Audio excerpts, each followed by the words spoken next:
1 तारीख थी। पति अपनी सैलरी लेकर शाम को थका हुआ घर आया। पत्नी इसी इंतजार में थी कि कब पति आएगा। पत्नी ने उसके आते ही उसे गर्मा गर्म चाय पिलाई और पूछा कि सैलरी आ गई होगी आपकी आज तो। पति मुस्कुराहट के साथ बोला कि हाँ, और इस महीने ओवर टाइम का 12,000 रुपए बोनस भी मिला है। पत्नी की खुशी का ठिकाना नहीं रहा। पत्नी मीठी आवाज में बोली, क्या हम इस रविवार को शॉपिंग कराए?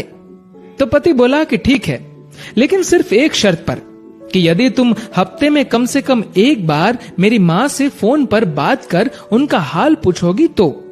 पत्नी ने दबी आवाज में हाँ कर दी। पति सिर्फ ये चाहता था कि उसकी माँ और उसकी पत्नी के बीच जो भी अनबन है वह दूर हो जाए। ठीक 2 मिनट बाद पति के मोबाइल पर माँ का फोन आया। उधर से माँ बोली, कैसे हो बेटा? बेटा बोला, माँ मैं ठीक हूं। माँ ने सबका हालचाल पूछा तो पत्नी इधर मुंह बनाकर मन में सोच रही थी कि 1 तारीख है, अभी सैलरी आई है, इसलिए फोन करके पैसे मंगवाना चाहती है, लेकिन मैं 1 पैसा भी नहीं देने दूंगी इस बार तो। उधर माँ बोली, बेटा थोड़ी मदद चाहिए। तो बेटा बोला, बोलिए माँ, क्या हुआ माँ? बोली, बेटा इस महीने 5,000 रुपए मिल सकते हैं क्या? पति हर काम अपनी पत्नी से पूछकर ही करता था। उसने ये बात अपनी पत्नी से पूछी तो पत्नी बोली कि बोल दो कि अभी सैलरी नहीं आई है। बेटे ने माँ से कहा कि माँ अभी सैलरी आने में टाइम है। माँ बोली, बेटा कैसे भी करके भिजवा दो प्लीज, हॉस्पिटल में इलाज के लिए चाहिए।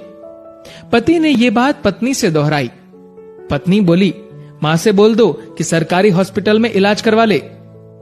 पति ने माँ को यही सलाह दी तो माँ बोली, बेटा उधर इलाज सही से नहीं होता और वह ध्यान भी नहीं रखते। इस बार तो पत्नी को गुस्सा आ गया और वह अपने पति से बोली कि बोल दो उन्हें कि हमारे सर पर पहले से इतना बोझ है और अब इससे ज्यादा हम सह नहीं पाएंगे, इसीलिए सरकारी हॉस्पिटल में ही इलाज करवाओ। पत्नी के शब्द बिगड़ गए ये बोलते हुए कि वैसे भी 4-5 दिन की मेहमान है। पति इस बार बोला कि ऐसे तो मत बोलो माँ के बारे में। इस बार पति को थोड़ा गुस्सा आ गया, लेकिन मन को शांत करते हुए माँ से बोला, माँ इस महीने नहीं हो पाएगा, इसलिए सरकारी हॉस्पिटल में ही करवा लीजिए आप इलाज। माँ उधर से भीख मांगने लगी कि बेटा प्लीज 2,000 रुपए तो दे दो। तो पति आंखों में आंसू के साथ पत्नी से बोला कि कम से कम 2,000 रुपए तो देने दो। पत्नी गुस्से में थी, लेकिन जैसे तैसे मान गई और बोली कि ठीक है, बोल दो कि 2,000 रुपए भिजवा देंगे कल। तो इधर पति बोला, सासू माँ आपको कल 2,000 रुपए भिजवा दूंगा।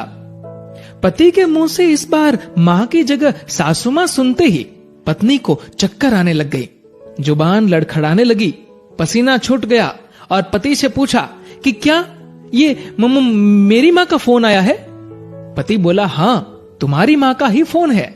मैं तो तुम्हारी माँ को भी अपनी माँ ही समझता हूँ, लेकिन तुमने कभी मेरी माँ को अपनी माँ की तरह समझा ही नहीं।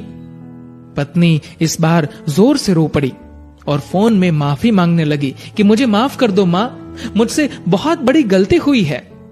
तो उधर से माँ बोली, बेटी यदि सिर्फ एक माँ का दिल दुखाया होता तो माफ कर देती, लेकिन तुमने तो आज एक नहीं बल्कि 2 माँ का दिल दुखाया है। यदि आज मैं तुम्हें माफ भी कर दूं तो भी ऊपर वाला तुम्हें माफ नहीं करेगा। दोस्तों, ऐसा माना जाता है कि अगर ऊपर वाला भी माँ का कर्ज चुकाने आ जाए तो वो भी कंगाल हो जाए। एक माँ खुद मौत के मुंह में जाकर जिंदगी को जन्म देती है। उस माँ का सम्मान करे। माँ तो माँ होती है, उसको मरने से पहले जीते जी ना मारे। दोस्तों, इस कहानी को लेकर आपकी क्या राय है नीचे कमेंट करके जरूर बताएगा। और दोस्तों, अगर आपको ये वीडियो अच्छा लगा हो तो इस वीडियो को लाइक करिएगा और ज्यादा से ज्यादा लोगों तक शेयर करिएगा।